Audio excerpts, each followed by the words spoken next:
Amen. Haleluya. Hallelujah. Narasangaye n'Imana cyane ukuntu izirara umutima ni ikintu gito cyane kingana nk'uko ariko Imana iziharara ikahirirwa igakwirwa. Amen. Amen. Tizi kwirwa mu bwonko, tizi kwirwa hano, tizi kwirwa hano mu nda, iziryama hano ikarambura. Haleluya. Hallelujah. Ndeka yaratwibwirije bye twari turi hano ngo buriri ni bugufi. Niko yavuze. Ngo aravuga ngo nikirengati naco, ngo nikigufi, ngo ariko icyatumye urambzwa kwigwa, ngo nuko warambiriza kuri Kristo Yesu. Amen. Amen.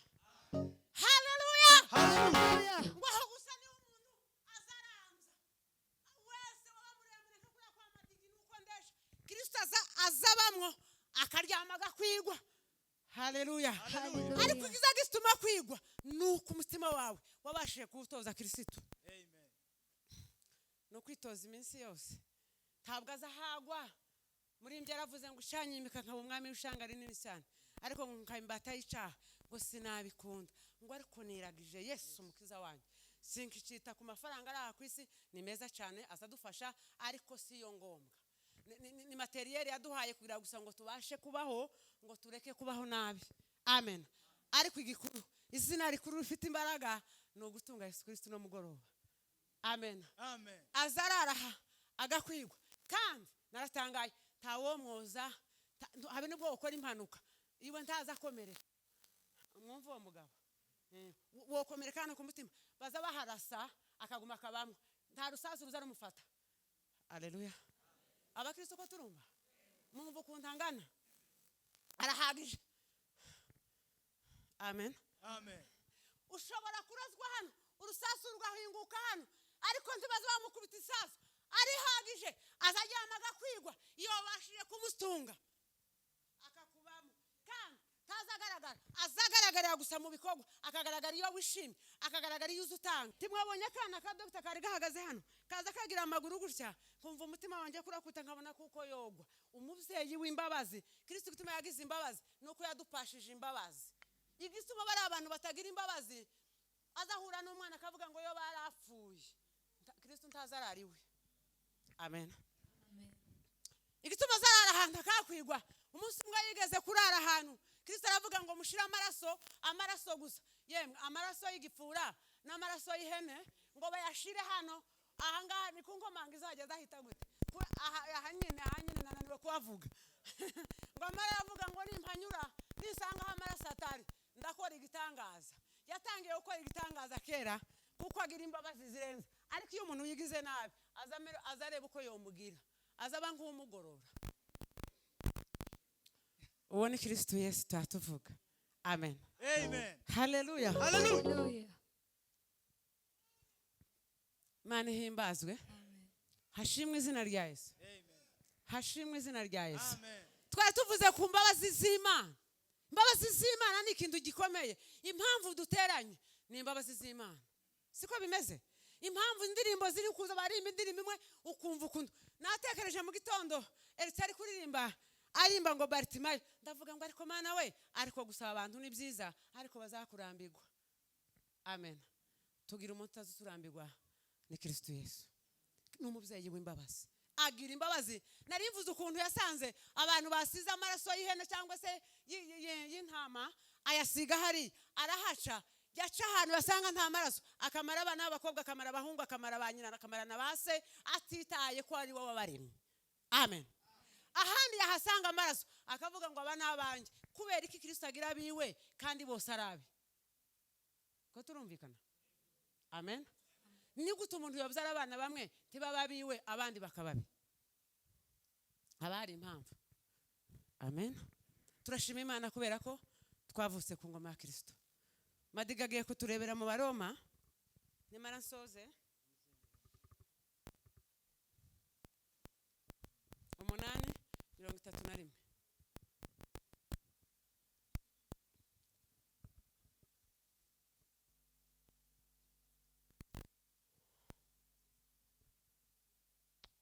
Umunani 31 Abaroma. Yego. Aravuze ngo none ubwo bimeze bityo tuvuga iki? Yego. ubw'Imana iri mu ruhande rwacu umubisha wacu ninde? yego Mbese ubwo itimanya umwana wayo ikamutanga ku bwacu twese, izabura ite kumuduhana n'ibindi byose? yego Ninde uzarega intore z'Imana? Ni Imana kandi ariyo izitsindishiriza. Ninde uzaziciraho iteka? Ni Kristo Yesu kandi ari we wazipfiriye, ndetse akaba yarazutse ari iburyo bw'Imana rekera gutyo. adusabira. Amen. Amen. Haleluya. Haleluya. Haleluya. Haleluya. Hano habaye ikibazo muri iki gitabo cyangwa muri iki cyanditswe. Si ikibazo. Yavuze ngo none dimanche cyangwa se ku cyumweru ubw'Imana iri mu ruhande rwacu, abandi bose ni bande? Amen. Haleluya. Pastor, mu gitondo wabwirije ndavuga ngo wotaha, ariko ntakundi nari umushitsi. Yavuze ndavuga ko mpano yavuze nimba mvuga icanditswe ukuntu yadupashije. Bamwe bagira baririmbyi, abandi bagira abapasteri, abandi akagira gusa bagira neza gusa, mutakamagira neza gusa, abandi akama baheza gukoropika nisa gusa, ntaza senga tibo mutora ngo abwirize, tibo muheza mikrofone ngo asenge yakimbabazi agakoropa gusikanisa. Amen. Abandi bakama bateka gusa, badutekeye nari mzibagiwe. Amen. Badutekeye abantu baravugishwa, aho twara turi bantu bavugishijwe kubera ukuntu batwakiriye. Nimba hari ikintu kizagituma umuntu akurura Imana n'umutsima urimo, abantu babyumvishije. Umutsima uracyafite, ntabwo navuga ko ari wo wa mbere, kuko Kristo niwe muhuza w'itorero. Ariko Aburahamu yatekesheje inyama n'iki n'amata. Papa yagaze amara kurya inyama akajya kwiborosa hanze kugira ngo atabihuza. Aburahamu kubera gukunda Imana cyane abura uko ayigira, ateka ibintu abandi batarateka. N'ubu ngubu sindumva abandi batekesha inyama n'amata. Mwebwe bakuru baramwumvishije, bari mu kubitekesha ubu nyine. Njyewe ntabona abonye iriya naturutse mu kagogo. Amen. Haleluya. Haleluya. Aburahamu kubera gukunda Imana abura uko agira, yamabagira abantu batatu ikimasa. Batatu siko birivuga ngo amare kubona kuko byabuze, nawe ibyari byaramukoberanye. Yesu yarera amuvuzeho aravuga ngo uzabyara mu nda y'umuntu wabaye menopause nimba ari fa 4. Reka mvuge nguko, ariko abona ko harimo ikintu. Ariko Aburahamu kubera gukunda Imana abura ukuntu yogikurura, yamabagira abantu batatu ikimasa, yamatekesha amata. Ngo amare gutekesha amata bamare kujya neza, inda zageza aha barahanura mu biryo habamwe ubuhanuzi. Amen. Haleluya. Haleluya.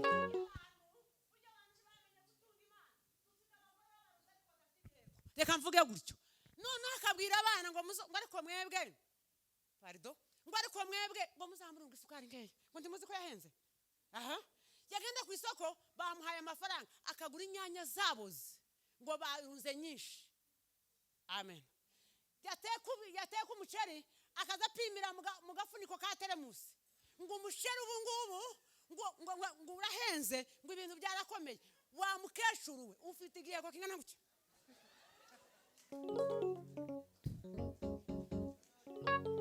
Amen.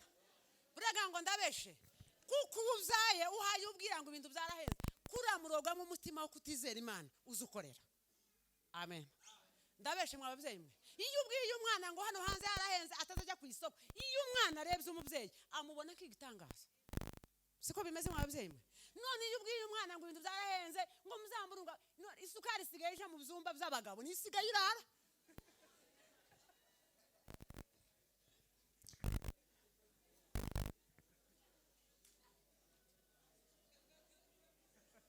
Amen. Turekere gutyo kare gaciye kugira ngo bakristo bumve Imana. Amen. Iyo ubwiye umwana wawe ukamubwira ngo mumenye ko ibintu biri mu gwenda hano hanze, abakecuru umunsi wo kuja kumbabura ni umunsi yatese inyama, ariko umunsi w'izindi mboga akareka bakazikora uko bashaka. Nuko muri wewe turakira Kristo muzima ni kipande. Turabeshanye kuko kwizera imbaraga z'Imana nukumenya ngo muri stoke ni have ikintu harazi ikindi. Ubwo utimanya umwana wayo yobura kuguheza isukari. amen. Ubwo itimbanye umwana wayo yokuburira urukweto rw'umwana wapfukamye ukayibwira muri kerera wewe ni Mungu usiyeshindwa. Ninde wababwiye ko ubunyine yananiwe? Titwabaye ruguru abantu kwa kundi tuziranye titukuze urukweto rumwe bakarushiraho ikiraka. Sinza mbeshe nzo mvuga amateka kuko ni ibintu niboneye. Ntibagaza batira imyenda bakaje kumukutano kandi bakuzuzwa. Cyagihe cyabaye iki Imana yagiye tizi saza ntabwo ari sogokuru si sogokuruza. Ubwo itimanye umwana wayo byarayicanze n'ababyeyi. Imana se byarayicanze. Yeye ni Mungu usiyeshindwa. Matendo yako ni ya ajabu. Ile shafitu imbaraga zirenze. Haleluya, haleluya. Ejo bundi nasomye mu Efeso arambwira ngo ni we bwenge bwose no kumenya kose ngo no guhishurirwa ngo mumenye imbaraga zayo. None sitayishurirwe mumenye imbaraga zayo. Amina cyane. Tasenze tizivugana n'abasaza bavuga. Tizivugana n'ibirayi. Tizivugana n'ababashije kurambya ka Bededomu.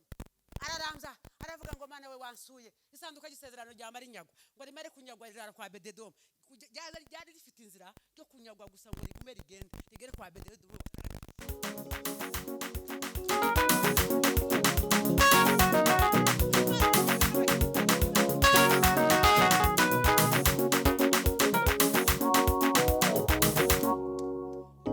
Amen. Umunsi umwe nagize akabazo gasanzwe mfusha abavandimwe ngo mbere ndayibwira mu rukerera ngo ndatangaye ngiye kuba indaya ku manywa ntarayibaye kubera ko naza mbona ubuzima bwakomeye. Ndavuga ngo Mana ya Israeli we nanaraye mfushiye data umusaza wanje wa nyuma arapfa afa ko ri Butare yari yabonye akazi Butare. Ndayibwira mu rukerera ngo ndatangaye wa mugabo uteye gute ese gito mutambwiye mbere ngo banze nyitegure runo rupfu menye ukuntu nabijera kuko naza numva ntoshobora kuba umupagani. Amen. Naza ngiye kwambara ariko nasambanye niko nizo nzira ya hafi naza mbona yoshobora gushoboka. Mugishuka irambwira ngo mimi ni Mungu aweza yeyote. Irambwira ngo se niki cyabaye? Ndabwira ngo ariko bitumuza wibaza ibyuzi kamwarimu tabyo warayikoze ejo bundi dushingura umuhongo twari dufite wowe ibyo ni bikukoze. Irambwira ngo reka nkubaza amakuru ngo igihe namuremaga wari uhari.